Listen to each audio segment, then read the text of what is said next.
Donc là, je suis sur le projet Pet Clinic. Ce que j'aimerais, c'est générer une documentation pour des étudiants pour comprendre pourquoi ce projet est intéressant. Donc je vais déjà regarder si j'ai des serveurs MCP qui sont intéressants. Donc je vois qu'il y a le Playwright, donc c'est bon, il va me permettre de faire des captures d'écran. Et en termes de skills, de compétences, rien d'intéressant pour la documentation. On voit que c'est que lié sur du code et des choses comme ça. Quand vous recherchez des skills, vous avez plusieurs façons de travailler. Vous pouvez aller sur skills.sh, vous pouvez aller sur Awesome Copilot, rechercher des skills. Donc par exemple ici, si je cherche PowerPoint, je n'ai pas de PowerPoint. Donc je vais d'abord aller ici et je vais faire une recherche PowerPoint. On voit ici que Anthropic a fait une skills PowerPoint que je peux installer soit en utilisant l'outil de Vercel skill.sh ou je peux également aller directement dans la documentation et on voit ici qu'il y a plusieurs façons d'installer, notamment on peut installer une marketplace et ces commandes-là fonctionnent. Donc si je fais plugins marketplace list, on voit qu'ici j'ai un certain nombre de marketplaces, donc je vais rajouter la marketplace Anthropic. Et si je refais la commande, on voit que la marketplace s'est rajoutée. Donc j'ai plus qu'à rajouter la... Regardez comment rajouter, donc les document skills. Donc je vais prendre uniquement les documents, j'ai pas besoin des exemples. Je vais faire ça. Et ici, skills. Et dans cette entente de skills, je n'ai plus qu'à regarder et lister les skills. Et on voit ici qu'il y en a maintenant 30. Et si on liste, on a bien PDF, PowerPoint, donc ça me convient. Alors pourquoi elles sont sélectionnées, pas sélectionnées, c'est que je l'avais déjà fait auparavant, c'est juste les outils que j'avais déjà autorisés. Donc maintenant, je suis prêt à faire ma commande, donc je vais rafraîchir mon environnement et je vais utiliser donc le modèle GPT 5.4 dans ce cas-là pour faire de la documentation. Et de plus en plus, j'utilise la voix pour prompter. Donc je vais demander: peux-tu me faire une présentation PowerPoint en lançant l'application Pet Clinic pour montrer à des étudiants pourquoi cette application est intéressante pour apprendre à développer en Java et en Spring Boot. J'aimerais que tu captures les différents écrans, que tu me fasses des pages sur les slides avec les tables, les API REST, les objets qui sont envoyés, les frameworks et leurs versions qui sont utilisées.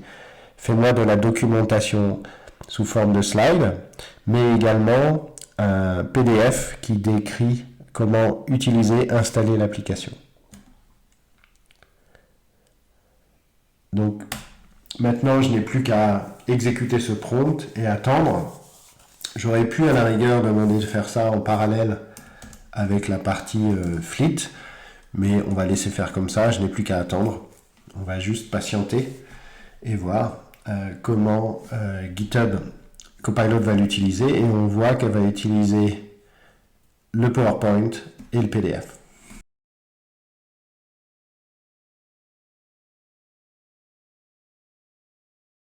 Donc là, Copilot me demande si je suis autorisé à aller faire lire en dehors du plugin, puisque je vais récupérer des plugins, donc je vais dire oui. Et ce que je vais faire, c'est que je vais changer les permissions pour la session en utilisant les différents outils qui sont à ma disposition, en mettant /YOLO, qui est l'équivalent de hello all. Le système va exécuter les différentes commandes pour savoir quoi faire, donc lancer les tests, lancer l'application, utiliser Playwright pour tester l'application et prendre des screenshots. On n'a plus qu'à attendre que tout ça fonctionne. Donc l'idée, c'est de partir sur une autre tâche pendant que GitHub Copilot vous écrit votre première version de documentation pour les étudiants. Donc on voit ici que l'application a ouvert et a lancé un navigateur pour faire des captures d'écran et tester l'appli. Donc ça utilise Playwright, donc un autre outil dans ce cas-là en passant par un serveur MCP. Donc tout est automatique, je n'ai plus qu'à attendre. Ce qu'on voit ici, c'est que GitHub Copilot va automatiquement utiliser les skills, dans ce cas-là la skills PowerPoint, et dans cette skill, il y a différents outils qui sont disponibles et des scripts qui sont utilisés. On voit là que, par exemple, l'outil a créé generate_presentation.js qui va être un script qui va ensuite être exécuté pour faire des screenshots, créer la présentation. Donc vous avez la possibilité dans les skills d'appeler des scripts, que ce soit des scripts système, du Python, du JavaScript, en fonction de ce que vous avez besoin de faire. Et tout ça, c'est automatique. Donc il faut bien faire attention lorsque vous installez une skills dans votre environnement à connaître l'éditeur qui l'a créé, car dans mon cas, je lui ai donné le droit d'exécuter automatiquement du Python, du JavaScript, qui pourrait modifier mon système.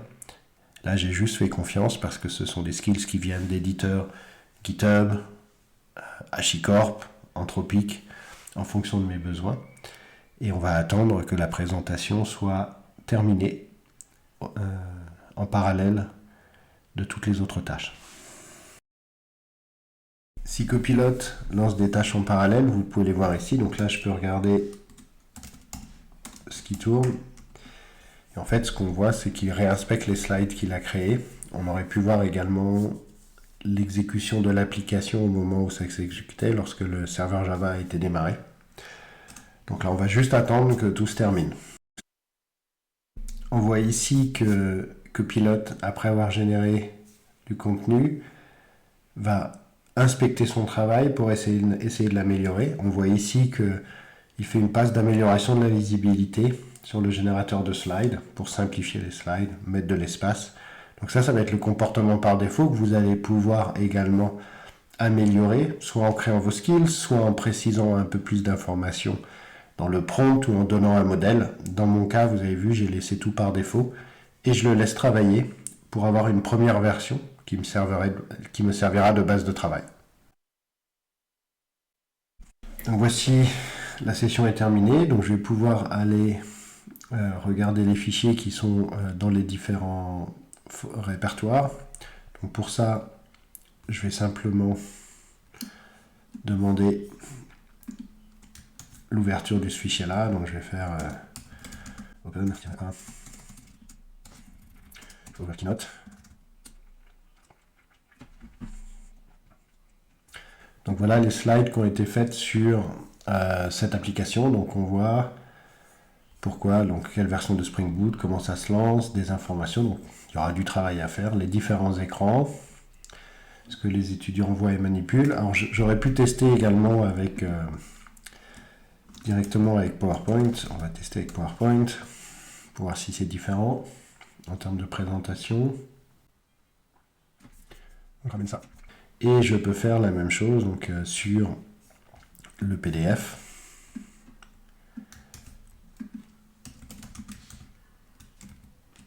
Je vais juste vérifier. Hop. Là, je me suis trompé.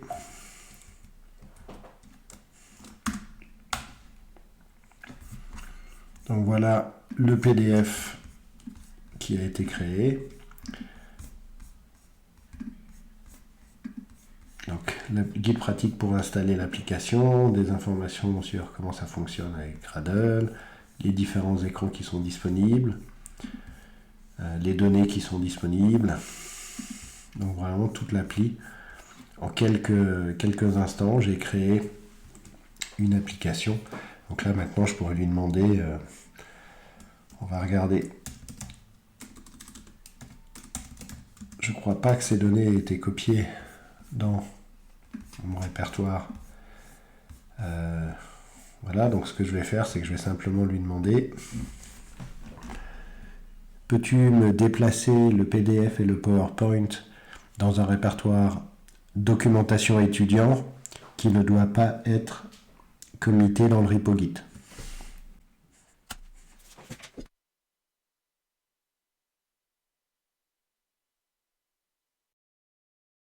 Donc en parallèle de ça, je vais ouvrir le projet dans VS Code, comme ça on verra le git ignore modifié. Donc on va probablement voir des choses. On va laisser le temps à VS Code de se lancer. Donc on voit la documentation étudiante qui est là. Le git ignore. Pour conclure, on a vu que j'ai pu, grâce à GitHub Copilot et des skills que j'ai rajoutés dans le contexte de mon projet, dans la CLI, j'ai pu analyser un projet Java, exécuter automatiquement une capture d'écran pour préparer de la documentation, dans ce cas-là pour des étudiants. Et en fait, c'est un réflexe qu'il faut avoir, c'est toujours commencer avec de l'IA. Toutes les tâches que je fais aujourd'hui, je vais me poser la question, est-ce que GitHub Copilot peut m'aider? J'ai une recherche à faire sur un domaine, j'ouvre la ligne de commande, je fais un / research, et je pose une question. En parallèle de ça, je travaille, on va dire, de façon traditionnelle. Alors ça m'arrive de moins en moins, puisque je vais souvent déléguer des tâches à l'IA. Une fois que vous avez trouvé le plan d'exécution que vous devez mettre en place, ne pas hésiter à créer ou installer des skills, des agents, des instructions. Vous pouvez les rechercher sur skills.sh, sur Awesome Copilot. Et même si c'est temporaire, c'est-à-dire que ça peut être une skills que vous avez créée que pour un projet, pour quelques jours, quelques heures. Et un point très important, partagez votre expérience avec les autres membres de l'équipe, avec d'autres équipes, pour montrer en fait que vous pouvez faire plein de choses et gagner du temps lorsque vous travaillez avec de l'IA en tant que développeur, en tant que project manager, en tant que doc writer, vraiment toutes les tâches que vous pouvez imaginer avoir autour de vos projets informatiques. Et d'ailleurs, vos projets personnels également. Je vous remercie et n'hésitez pas à partager vos expériences dans les commentaires.